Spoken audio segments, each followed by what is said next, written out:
අයිබෝන් ජයන්තක්වත් බැංකුව ඉඳලා කතා කරන්නේ බලමු දවසේ ක්‍රිප්ටෝ අප්ඩේට් එක මොන වගේද කියලා. අද දිනය 2023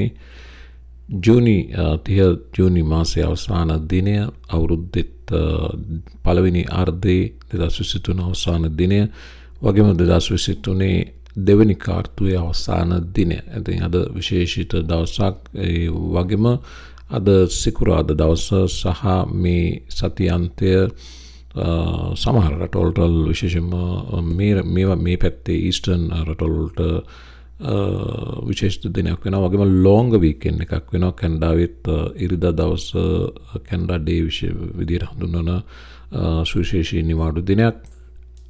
ඉරිදා නෙවෙයි, සෙනසුරාදා දිනේ ජූලි 1 වෙනිදා නිවාඩු දිනයක්.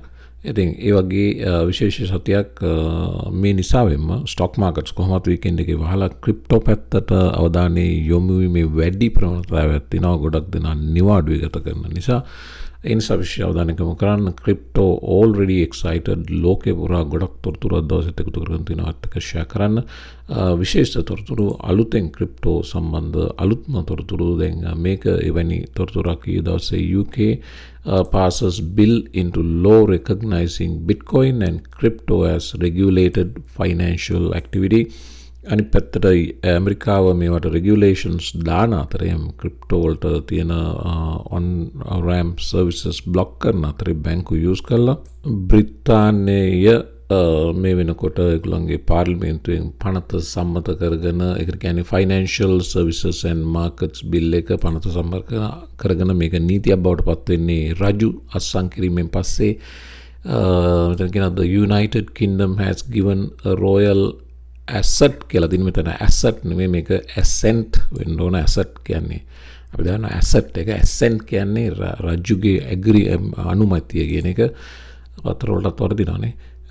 එතකොට රොයල් ඇසෙන්ට් එක දීපු බව වාර්තා වෙනවා දවසේ. බ්‍රිතාන්‍යයේ කොහොමටත් අගමැති හිටපු ගෝල්මන් සැක්ස් බැංකුවේ හිටපු ෆන්ඩ් මැනේජර් කෙනෙක් දැන් වර්තමාන බ්‍රිතාන්‍ය අගමැති. වගේම එයා පැහැදිලිවම ඔබ්වියස්ලි මේ සිද්ධිය වේවි කියලා විශ්වාස කරා මුලදීම මේ වර්තමාන අගමැතිවරයා පත් වෙනකොටම. ඒ වගේම කාලාන්තරයක් තිස්සේ මේ ෆයිනෑන්ෂල් මාකට්ස් බිල් එක සම්බන්ධයෙන් බ්‍රිතාන්‍ය කටයුතු කරා.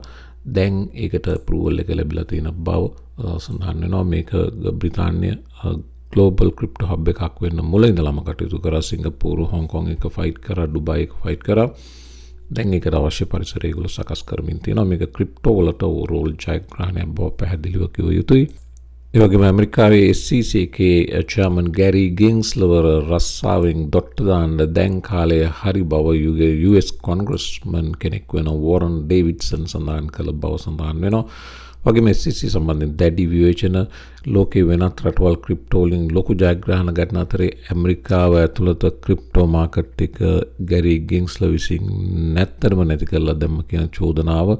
වගේම ඇමරිකාව ක්‍රිප්ටෝ වර්ල්ඩ් එකේදී අනිත් රටවල් වලින් පසුපස්සට දැමීමේ ඓතිහාසිකගත චෝදනාව මේ වෙනකොට ගැරි ගින්ස්ලර්ට යොමු වෙලා තියෙනවා. වළක්වන්න බැරි තරමට දැඩි චෝදනාවක්. ඒක ක්‍රිප්ටෝ මේ තත්ත්වය දැන් බලන්න ක්‍රිප්ටෝ වල සිටුේෂන් එක. Crypto extremely bullish. බබල්ස් වල රෙඩ් ALTCOIN එකක් හොයාගන්න නැති තරම්. මේකේ විශේෂම හේතුව තමයි Bitcoin bounce එක 31,000 මේවට පේන Bitcoin 4 hour chart එක 31,000 reach කරා දෙවෙනි වතාවටත් Bitcoin. එතනින් එයාට යන්න කලින් මේ මතක් කිරීමත් කරගෙන යමු. මේ තියෙන්නේ මගේ Patreon group එකේ page එක. interested අයට crypto day trading වලට සම්බන්ධ වෙන්න ඔයාට පුළුවනි. මේ YouTube වීඩියෝ එකේ පහළ link එක තියෙනවා Patreon. එයාට සම්බන්ධ වෙන්න පුළුවන්. payment සම්බන්ධයෙන් ඔයාලා ගොඩක් දෙනා comments දාලා අහලා තිබ්බා. YouTube එකේත් payment කරන්න පුළුවන්. credit card, Visa, Master නැත්නම් PayPal account එකක් හදලා PayPal හරහා pay කරන්න පුළුවන්. Binance එකෙන් USDT වලින් වගේ pay කරන්න. Patreon එකට දෙන්නේ නැහැ. සහ මේකේ payment සම්බන්ධයෙන් මට control එකකුත් නැහැ. සියල්ල එයාලා handle කරන්නේ. ඒ නිසා ඔය options දෙක තමයි තියෙන්නේ, credit card සහ PayPal. interest නම් join වෙන. මේ month එක අදින් ඉවර වෙන මාසය අපි green month එකක් විදියට ඉවර කරා. extremely මේ හොඳ trades වලට අපි යොමු වුණා. ඉතින් පහළ සියල්ල විස්තර තියෙනවා. ඔයාලට join වෙනවා බලන්න පුළුවන්. ඒ records සියල්ල තියෙනවා. interested නම් ඔයාලට සම්බන්ධ වෙන්න පුළුවන්. මම කියන්න උත්සාහ කරේ බිට්කොයින් 31350 රීජන් එකෙන් දෙවෙනි වරටත් රිජෙක්ට් වුණා. මේ රිජෙක්ට් වීම එක අතකට ALTCOIN වලට යම් සුබදායක තත්වයක්. බිට්කොයින් 31000 වල කොන්සොලිඩේට් වීම හෝ යම් පුල් බෑක් එකකට આવොත් ALTCOIN වලට chance එකක් තියෙනවා. මෙන්න මේ chart එක බලන්න, මේක වැදගත් chart එකක්. මේක වෙලා Ethereum Bitcoin chart එක. මේ පසුගිය සති කීයක්ද මේක? ජූනි මාසේ 5 වෙනිදාන් පස්සේ එක දිගට ඩ්‍රොප් වුණා Ethereum price එක Bitcoin වලට සාපේක්ෂව. ඒ අවසාන අදියරේදී යම් green signal එකක් දැන් පේන පටන් ගන්නවා. Ethereum පොඩ්ඩක් price එක steady වෙනවා Bitcoin එක. මේක Bitcoin ගමන, Bitcoin දැන් ALTCOIN season එකකට නම් Bitcoin move වෙලා aggressively ඉස්සෙල්ලා ඊට පස්සේ Bitcoin consolidation එකකට යන්න ඕන. එහෙම නැත්නම් slight pullback එකක් එන්න ඕන. මේ දෙක සිද්ධ වෙනකොට, මේ දෙකෙන් එකක් සිද්ධ වෙනකොට තමයි ඊට පස්සේ Ethereum යන්න පටන් ගන්න. Ethereum move වෙනකොට තමයි ALTCOIN move සිද්ධ වෙන්නේ. දැන් මේ වෙනකොට මේ Bitcoin price එකේ slow down වීම දැන් ඔයාලට පේනවා. පසුගිය පැය 4 candles මෙතන 20ක් 30ක් එක දිගට price එක යන්නේ sideways, right? මේ sideways යෑම ALTCOINs වලටයි හොඳ. මේක Bitcoin වල slow down වීමකට වඩා ALTCOIN සම්බන්ධයෙන් විශේෂ අවධානයක් යොමු වීමක් බව අපිට පැහැදිලිවම පේනවා. Bitcoin sideways, ALTCOIN extremely bullish. ඉතින් මේක ALTCOIN season එකක ආරම්භයද. ගොඩක් ALTCOINs බැලුවොත් මේ වෙනකොටත් bottom එකෙන් already පිටත් වෙලා හමාරයි.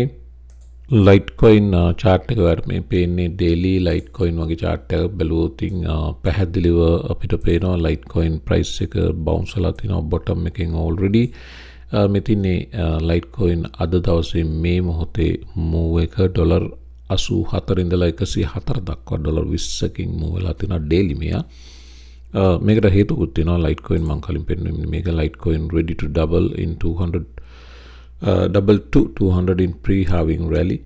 මේ pre-halving එක මෙතන මේ Michael Van Popput කියනවා මේක නිකන් messy chart එකක්. නමුත් already pre-halving rally එකට ready වෙලා ඉන්නේ. pre-halving එක තියෙන්නේ 2023 මේ ළඟ එනවා pre-halving එක. මේ 2023 අගෝස්තු 2 තමයි pre-halving නෙවෙයි මේ halving එක Litecoin.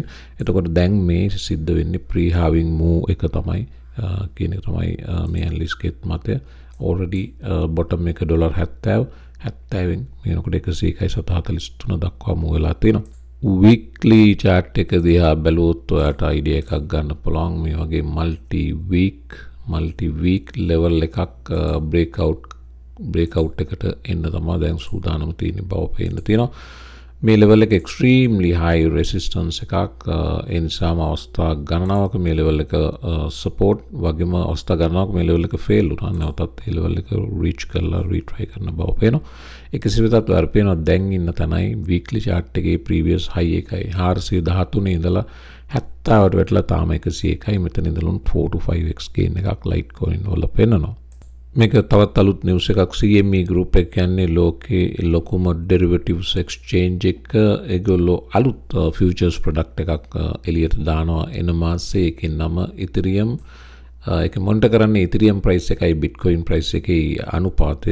ඒකට කියන්නේ Ethereum to Bitcoin ratio futures කියලා. එතකොට සාමාන්‍යයෙන් Ethereum Bitcoin මේ දෙකම එක විදිහට move වෙන්නේ. නමුත් Ethereum ecosystem එක වගේම Bitcoin ecosystem එකේ expansion එකත් එක්ක මේ දෙක ecosystem එකේ uniqueness එක අනුව වෙන price moves පෙන්වන්න පටන් ගන්න තියෙනවා. ඉතින් දැන් මේ අනුපාතය futures market එකේ trade කරන්න පුළුවන් අවස්ථාවක් ඉදිරියේදී market එකේ participants ලට ලැබෙනවා. මේ හරහා දැන් මේක එක hedging strategy එකක් විදිහට මේ Bitcoin මේකේ ටිකර් එකේ නම කිව්වොත් පැහැදිලි ටිකර් එකේ නම වෙන්නේ ETH BTC ratio futures එකේ EBR. එතකොට Bitcoin position එකක හරි Ethereum position එකක හරි ඉන්න කෙනෙකුට ඒ පොසිෂන් එකේ යම් රිස්ක් එකක් තියෙනවා නම් ඒ රිස්ක් එක හෙජ් කිරීමේ රිස්ක් එක අවම කිරීමේ අවස්ථාවක් විදිහට මේ EBR futures භාවිත කරන්න පුළුවන් බව සඳහන් වෙනවා. ඉතින් CME Twitter handle එකේම ඒගොල්ලෝ අප්ඩේට් එකක් දීලා තිනවා efficiently capture the relative value of Ether and Bitcoin in a single trade. නැත්තම් Ethereum නැත්තම් Bitcoin මේ දෙකම ගන්න වෙනවා මේ ට්‍රේඩ් මේ අනුපාතයේ ට්‍රේඩ් කරන දැන් එක ටිකර් එකකින් මේ දෙකම කළ හැකි බවත් මේක ජූලි 31 ලොන්ච් වෙන බවත් CME සඳහන් කරනවා. එන්න අනිත් වීඩියෝ එකේ ඉතුරු තොරතුරු ටික බලමු.